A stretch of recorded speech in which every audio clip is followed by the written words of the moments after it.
my pleasure to introduce John Melchi, who's the Executive Director of the Home Builders Association, known as the BIA here locally, as Building Industry Association. The association has represents over 100 or 800 builders, developers, and associates who are subcontractors like I was. Among its numerous tasks, as you are aware, the much awaited Parade of Homes every year, the BIA is the sponsor of that event. John has been a Vice President of Governmental Affairs for the HVAC, that's the Air Conditioning Association, and he's a juggernaut of facts regarding all housing issues in Central Ohio, and therefore is the go-to source to regional planners and commissions in Central Ohio. He has served on the Board of Directors of the Family Business Coalition, the Small Business Legislative Council, and is a current board member, along with R. Scott Brown, at the Ohio Society of Association Executives. John is a graduate of The Ohio State University, lives in Worthington with his wife Amanda, and their 2 daughters. So John, where do the jobs go at night? Thank you, John. Thank you. Thank you for having me. Hi to everyone online. It is a beautiful day to be in Central Ohio. As I was walking in, I said, we are lucky. And, you know, I think that ties into the topic of this discussion, which is just housing in our overall climate. In Central Ohio, well, let me back up just a little bit. According to the last census, 55 of the 88 counties in our state lost population. The Central Ohio region, however, continued to grow and has grown for decades upon decades upon decades. Now, it hasn't been the rapid growth of some markets that you might see. It has been a slow, steady climb, very Midwestern, if you will. But it has continued. It has presented some challenges, and we'll talk a little bit about those. But roughly 67 people each day move to this region. And we need to make sure that the folks who come to this region have housing, adequate housing for themselves and their families. So we'll talk a little bit. Let's see here. I think I got this. Maybe. It's us. It's us. Oh. Yeah, there. I like to say a home is where a job goes to at night, and we'll talk a little bit about this as we discuss a little project out on the eastern part of the region in New Albany called Intel. No. Oh, there we are. Okay. Just holler. Okay, thanks. So I hear all the time, we're building, we're building, we're building. We can't believe how much we're building in Central Ohio. Except when you compare Columbus to the other our economic competitors, and make no mistake about it, Columbus is not competing necessarily with Toledo. We're not competing really even with necessarily Cleveland or Dayton. We're competing across the United States: Austin, Nashville, Charlotte, Raleigh. Best example I can use on this is, everything ties back to Ohio State football at times. And, we're competing against Alabama and Clemson more sometimes than we're competing against Rutgers and Indiana. And when you look at Austin, Texas, permitted 45,000 housing units last year. Nashville, almost 30,000. Charlotte, over 25,000. Raleigh-Durham, 22. Indianapolis, about 12,000, and then Central Ohio, Columbus, RMSA was 10,800 units. That's down 1,000 units from where we were the year previous. So we built less houses last year than we built the year previously. We saw an increase in our single-family homes, 900 units to just over 5,000. But once upon a time, in this very region, with about 300,000 less people, we were building over 15,000 homes every year. So to say it's not possible, that wouldn't be accurate. We've done it before, and I know we can do it again. And I put Cincinnati up there, and we barely outpaced them. But for the city of Columbus, approving a large number of multifamily units, this would be substantially worse. And we need all types of housing. And that goes from our subsidized housing to workforce housing, the missing middle housing, move up housing, high-end housing. The answer when you get asked is do we need more housing? The answer is yes, and of all kinds. There is not a market around that can subsist just on one type of housing. Unfortunately, when we go to certain communities, oftentimes they only want one type of housing. It typically ends up being the high-end housing. So we have tried to do a very good job of educating people on the importance of housing diversity. But if you just build affordable housing in the subsidized place, those folks will have no place to move up to. And you need to have the missing middle housing. I get asked oftentimes, why don't your folks build starter homes anymore? You know, and I think, and the starter home, as a lot of us might have remembered it simply no longer exists, okay? And if it does exist today for a first-time home buyer, oftentimes it's in the form of an attached townhome, because housing affordability, that's really the only thing that you can build for that first-time home buyer in that traditional sense, although we're seeing some different types of products. So what are the big obstacles that we're facing as you're thinking about housing and housing affordability? Material costs. Lumber is the biggest example and probably one you hear most. Average cost of an average single-family home is up $30,000 just on lumber alone. Same house, build a year or so later, $30,000 difference. When you're thinking of what that means in terms of rents for an apartment, it equates out to about $75 a month in rent per door. So that's a major, major challenge that we're dealing with. And it's like the air in a balloon. You get one side sort of figured out, and then another supply chain issue comes up. Garage doors are a perfect example where we have builders now. They close on a house, the first thing they order is garage doors, because there's a chance you may not get it.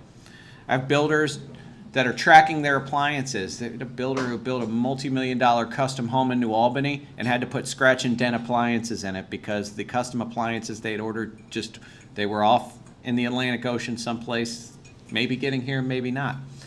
All of those add cost to the homeowner, to the renter, and to the property. Labor costs continue to go up. And, you know, I'm thrilled to hear the gentleman here with the BX who's working on trying to attract more people into the trades. Jack has been leading our foundation's efforts on a similar topic. We have a meeting this week to try to get, everybody's doing something, but we're all kind of doing it in a vacuum. The reality is the Intel project's going to take about 7,000 construction workers over the course of that project. There isn't anybody in this industry who thinks there's 7,000 construction workers just sitting on the sideline waiting for something to do. So we're going to have to be really creative. Unfortunately, for the residential side, those commercial projects often to get the first swing at workers, and then it will trickle on down. So there are a lot of builders right now, and I heard from one last week who's already been fired kind of from their plumber that said, we simply can't do your work right now. We have too much to do. This is a big challenge. It elongates the time that it takes to build a house. Since the pandemic, it's about 45 days or 60 days longer for some of our largest builders to build the exact same home they were building before. Time is money. It costs, so you're looking at a longer build out. It's longer for somebody to get into their home, and it adds cost. And it's at every sector. It's not just the construction trades. The trucking industry has the same discussion. One of the best things not best in a good way, but a best anecdote I can relay is I talked to you about lumber costs. Well, one of the reasons lumber costs are so high is that the mills can only run 3 days a week because there's not enough truck drivers to come to the mill to to clear out their inventory so that they can then run full speed. Our entire supply chain is upside down right now, and we need to figure out a way to get there. Continuing to do what we've done is not a recipe for success. So doing so will help us with affordability. Lending costs have also gone up, interest rates, and it's becoming more and more challenging for our developers to get funding for projects right now. It's become more and more expensive. The cost of homes has continued to go up, and I think a lot of banks are probably asking how much more can it go up and can I fund this project? Those are macro issues. There's not a lot that the BIA of Central Ohio can do about interest rates globally or on the supply chain nationally, but we can control some things locally. Among those is the length of time it takes for a project to get approved. You go to just about any community, and it's funny, tomorrow's the primary day, and you hear so much about how divided the country is. I can tell you one thing that is united. Whether you are in the bluest part of Franklin County or the reddest part of Delaware County, if you want to put a housing development next to somebody's house, somebody's going to oppose it. And I use the juxtaposition of somebody within Franklin County of having no matter who you are or where you're from, you're our neighbor sign in their yard, unless you want to live in an apartment down the street from them or go up north and they don't want government telling them anything unless it's to mandate four-sided architecture and three-quarter-acre lots in a property they don't own. We see that all around. It has elongated the zoning process, and it takes so much time. So roughly $92,000 of every single-family home are regulatory, and the most of that cost comes before a shovel has even hit the ground. So attorney fees and all of those associated fees that developers pay to get a project going increase the cost of housing overall, and it takes too long to build things in Central Ohio. Densities. We are fortunate in our membership to have a lot of really smart business people, one of whom's Bob Schottenstein from MI Homes, and he uses this, and I'll borrow this from him, that he calls Columbus the side yard capital of America, because nowhere else does MI build homes where we have side yards. And as anybody who spent a bunch of time in their yard this weekend when it was nice mowing it, you're like, why do I have this side yard? I don't really get much value out of it. Our lot sizes are larger and continue to get larger, especially in the areas where development, single-family development is occurring outside of 270. If a developer buys a piece of land, maybe they think, I'm going to put in 100 homes. By the time they get done with the zoning and density process, they end up with about 65. And they have to recoup that cost. And if, give or take, let's say it's $1,000 a square foot to develop a lot, mandating 80-foot lots is an additional 20, from a 60-foot lot is an additional $20,000 in costs. And what does that mean? Well, in Central Ohio, for every $1,000 a home goes up in cost, 1,000 people are priced out. So if I have 10 homes and artificial lot sizes are 20, increase the cost $20,000, you do the math on how many people are priced out of that home. 10,000 people, just in that neighborhood. Architectural standards. Communities should have say in what a home looks like and what it's appropriate. I understand communities wanting to make sure that what's built is built appropriately. However, sometimes it swings too far the other way. If you ever watch HGTV, I say that half our village councils and city councils have turned into Chip and Joanna, and they're very specific on what they want. It adds cost to housing. It just does. And we need to be cognizant of that as it relates to housing affordability. And then length of time for a development plan. We talked about workforce issue. I will tell you of an underlying workforce issue pretty much nobody knows about that causes real problems and causes us all money. Local governments do not have enough staff to review plans that are submitted to them by developers. There's not enough engineers out there right now. And at the local government level, part of the reason it takes so long is there's not enough engineers for them to review. There's not enough building inspectors to go and inspect buildings. And that all adds times to our local process. We can do things to be better. Okay, because everybody likes graphs on a Monday. Let me show you. This is a chart of new home inventory in the region. We have less than 2 years inventory approved within Central Ohio. That is not good. That is not good at all. 2015, we were at over 4 years. I'd like us to be at 3 years, but we are continuing to move. We have builders now in communities stopping sales, saying, you guys, our sales team, you can sell 2 houses this month and that's it, because we need to hold stuff back and we need to make sure that we can deliver it.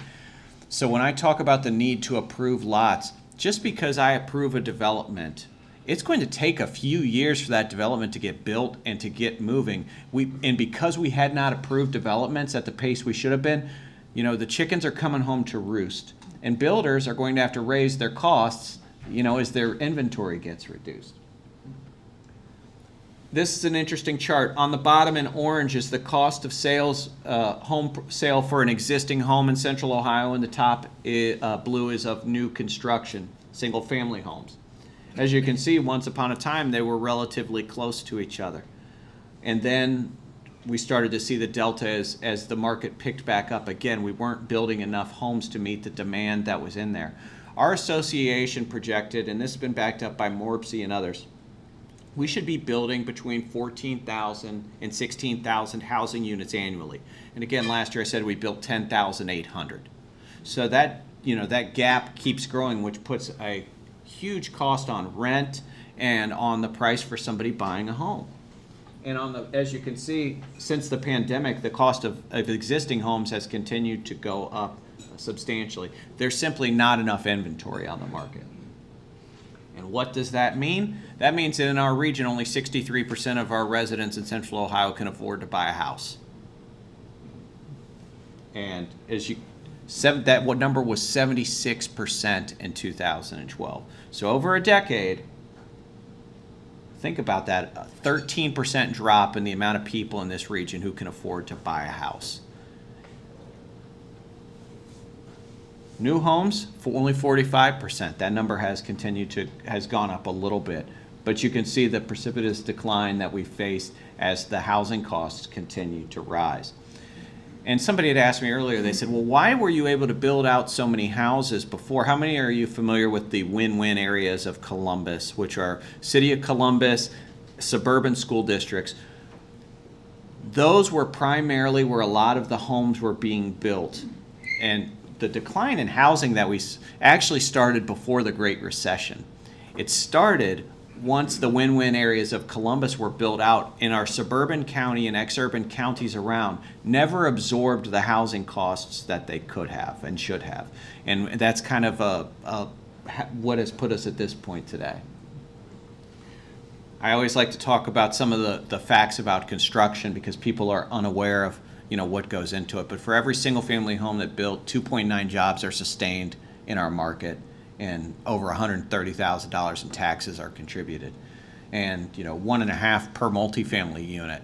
So when somebody will tell you, and this is in opposition, we have a state where your income is based on where you work and not where you live. And when I say homes are where jobs go to at night, that is a reference to it's very advantageous for a community to recruit jobs. It's not advantageous for them to have those employees live in their communities. And we have seen this in some of the suburban areas around Columbus where they put in an extraordinary amount of effort into recruiting jobs, but they don't really care where those people live. And that has caused us a lot of the challenges that we have today. So when people tell me, well, jobs, that homes don't create economic value, I tell them that's not the truth, not the case. Anybody who knows anybody in the construction industry, knows the good jobs that come with it. And then, another objection is they're going to flood the schools. They're going to flood the schools. It's been almost 20-something years since the state Supreme Court ruled our school funding system in Ohio unconstitutional. It's a couple decades, they'll get on that, right? And what has happened, there are actually communities within Central Ohio who will oppose housing from their school district. Their school board will send a letter and say, we don't want this housing, we can't take the kids. Now, in my mind, I get it to an extent. However, I think there's something fundamentally wrong with trying to keep kids out of school districts. Saying, okay, we like our school district the way it is, throw up the gates. There's got to be some sort of solution. We used to see this rhetoric all the time around apartments, but the reality is large apartment complexes carry next to 0 kids, and they are cash cows for a lot of these districts. So if you go up along Polaris Parkway and you see all of those apartments that are being built there, Olentangy schools really don't object to those because they get a lot of tax revenue out and very few students. But for communities that have not had multifamily housing for some time, I think there's still all these kids are going to flood the schools. Heck, the rents on a lot of these places are more than a mortgage payment. So people live in them for a variety of reasons, partially because we don't have enough single-family housing to accommodate them. But it's just not so 0.076 students per unit coming out of those. And as Jack mentioned, I live in Worthington. There's 2 relatively new multifamily complexes within the city of Worthington or near adjacent, and I believe there's about 30 kids that come out of those to the tune of $1.5 million in taxes. So that's not necessarily the case. And again, this is a first world problem to have, that people want to move to our community. So we've got to figure out how to embrace those kids and embrace those families and give them an opportunity. It's not good enough for any of us to say, well, our schools are perfect. Let's throw up the gate and we'll move on.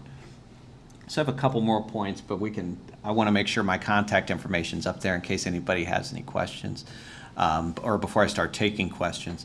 A few things to think about in terms of the region. Growth is going to continue to happen. And what we're going to see out in Licking County is going to be substantial. And there's really a couple different things that we believe as an association and industry need to happen out there. You would not think about this, and I didn't think about this on a regular basis, but people in development think about it all the time. Utilities and sewer capacities control absolutely everything. And we need to make sure, I'll give you an example, and that is Plain City. Plain City is set to grow substantially.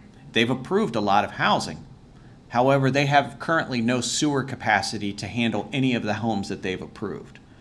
They're doing an expansion, but that expansion probably won't be completed till 2024, 2025. And meantime, we're sidelining the construction of new homes for 2 to 3 years. Columbus has been the massive utility provider for much of the region, but as we continue to expand, Columbus's kind of tentacles of utilities end. And it's important that we make sure that those utilities in the growing areas of our region have capacity to serve people moving there. We need to make sure that those governments have adequate staffing.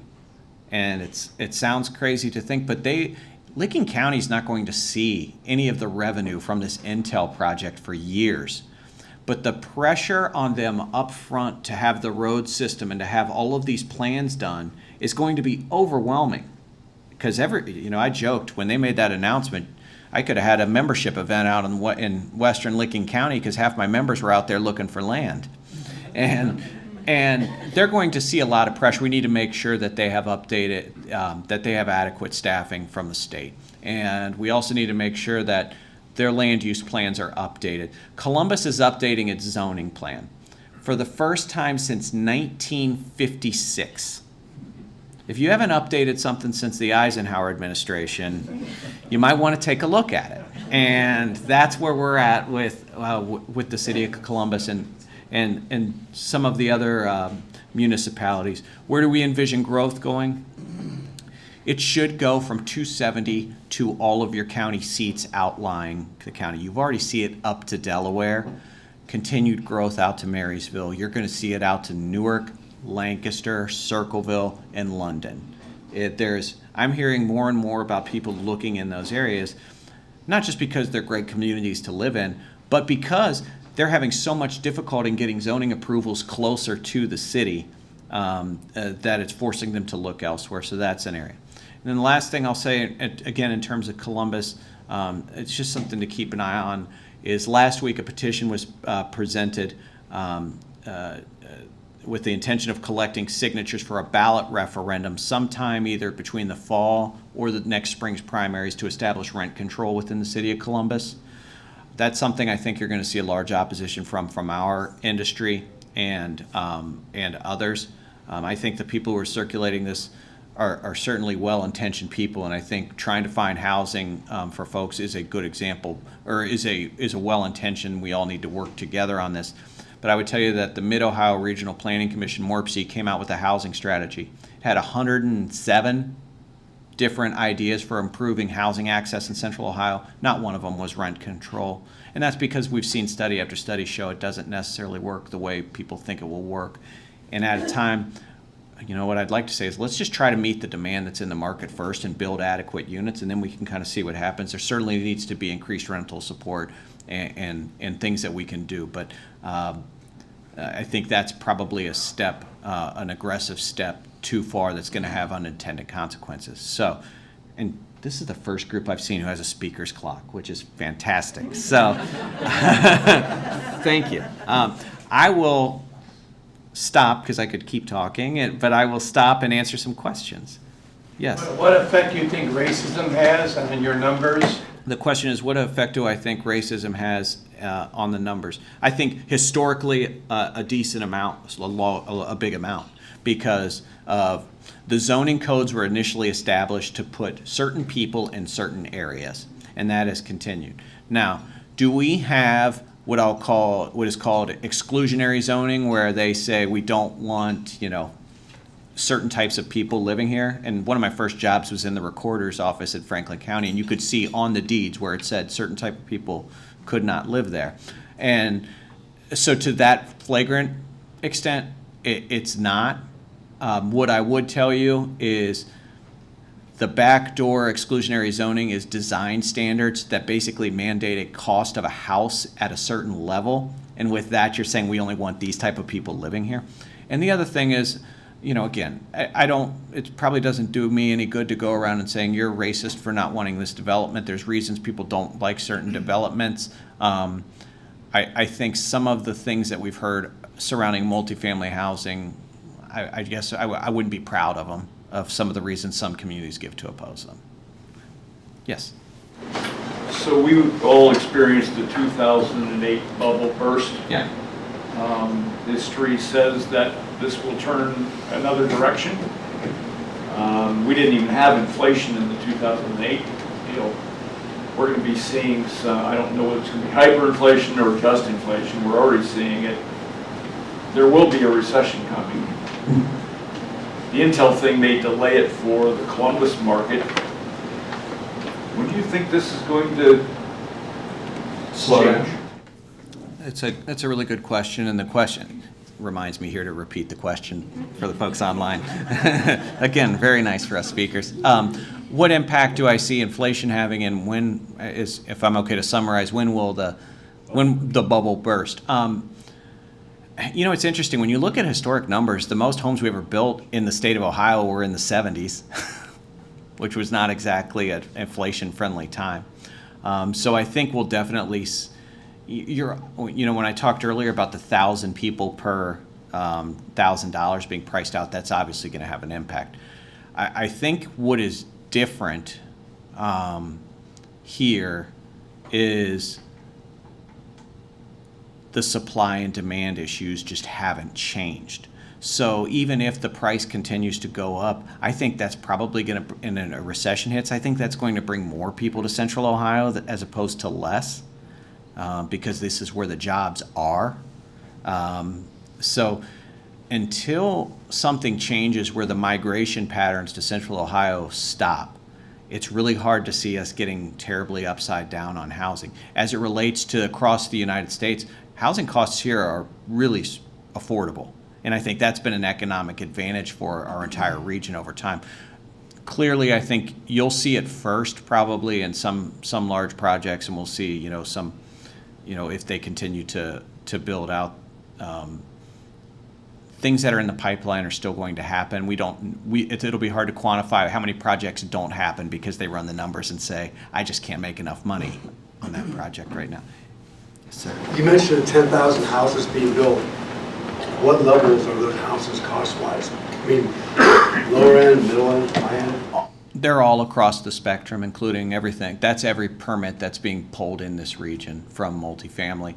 We have a much stronger multifamily permit pull ratio than our counterparts in Cincinnati and Indianapolis. Again, thanks to the city of Columbus. Now, at what price point those are at, I don't have that specific data. Yes. And one more question, please. I have a friend of mine whose daughter lives in Hilliard, and the apartment they're in was just purchased by, they're doing all those buying from, I think Texas has a huge company that comes into Columbus. And their rent on their apartment was $700 for next year, so they gotta find another place to live. Is that gonna become prevalent across the board? Yeah, I think the question was about rents jumping, and I think what investors are seeing is a growing market with not enough housing. And they can certainly come in and make an investment and make a return on that investment because we don't build enough. And I had one builder tell me out in Licking County, a single family builder, that he had somebody call and was like, I'm ready, I'll buy as many as you'll sell me, because there's not enough housing out there. And he knew that I think we'll continue to see it. I think in Franklin County, 25% of all real estate transactions were cash last quarter, which is an increase. So again, you're going to continue to see that. Thank you. Yes. Okay. Was there a question back there? Did I miss anybody? No? Okay. Yes, sir. Some cities and some in California have recently started to approve small second homes on existing single-family lots. Grandparents' homes. Yes. Very small. What's your reaction to that? Yeah, the question is accessory dwelling units, or ADUs, which are small homes in on somebody else's property, an existing rental property. I think it's an interesting concept. I think the reality is the development cost of just building anything is pretty high. So you would need to hold that for some time to make a return. And if we're talking about, I think Columbus will probably be one of the leaders on that. The rent control initiative, if something like that goes in, I think that market is completely gone, I would think, right, almost immediately.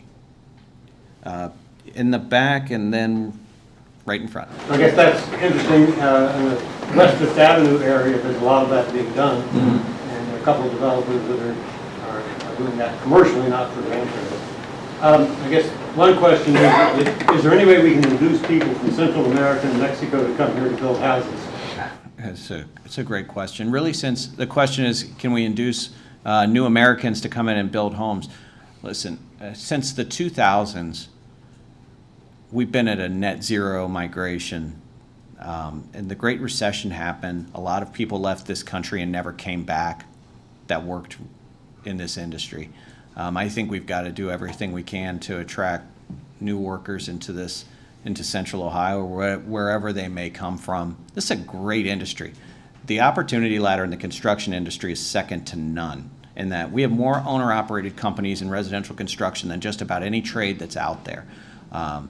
And I think we need to do everything we can to bring people in, that want to work and do these jobs. It's imperative that we do, and I don't know how they reform that in Washington to make that an easier transition, but it hasn't been easy, and it's been to the detriment of the construction industry.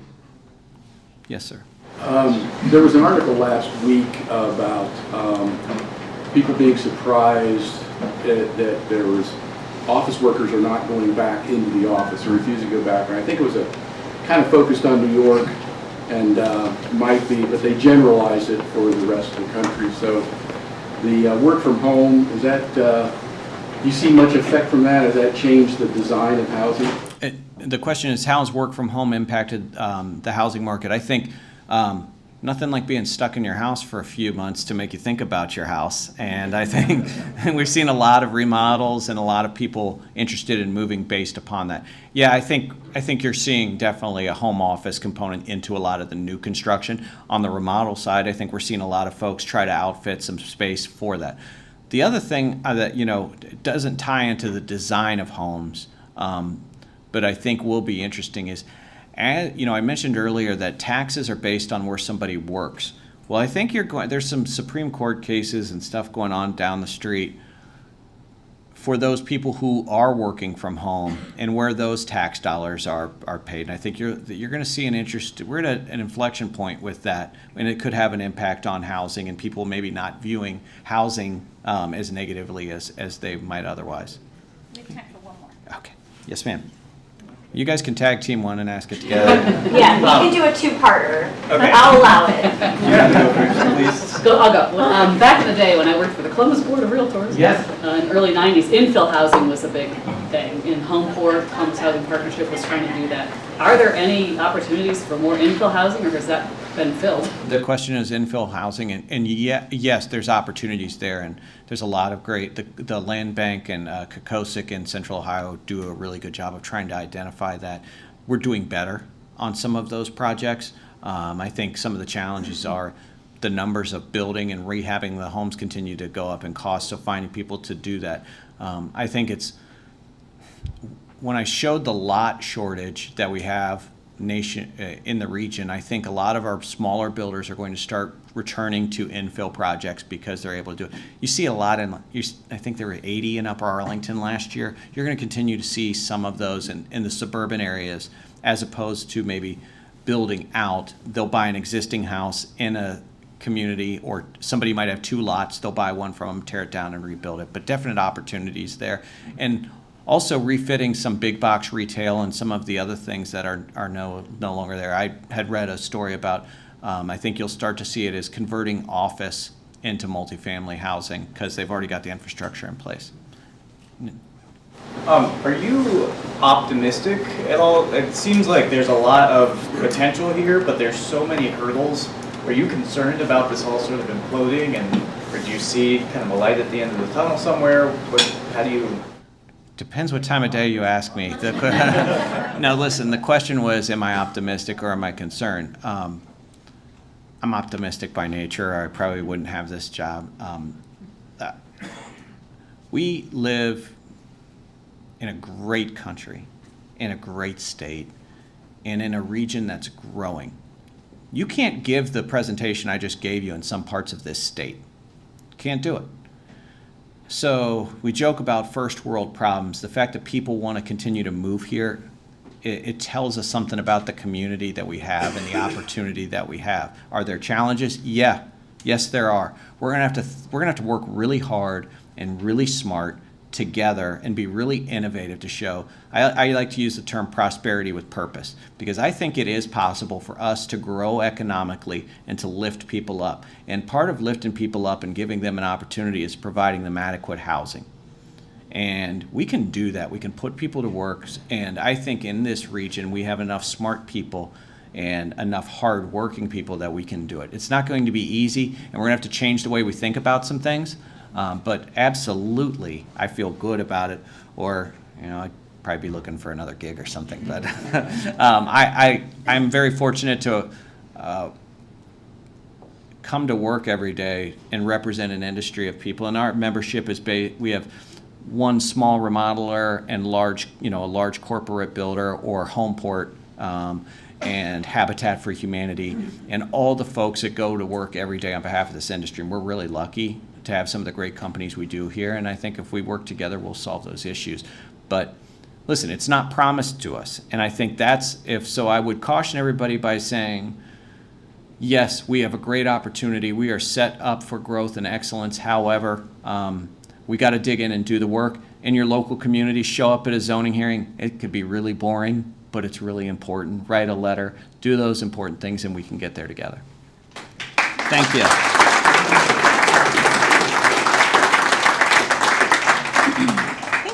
Thank you to everyone, Rick, Scott, Meredith, Sandy, Steve, Chip, everyone who put in so much work to get this event going for next week. We will see all of you there. All of you. See you next week.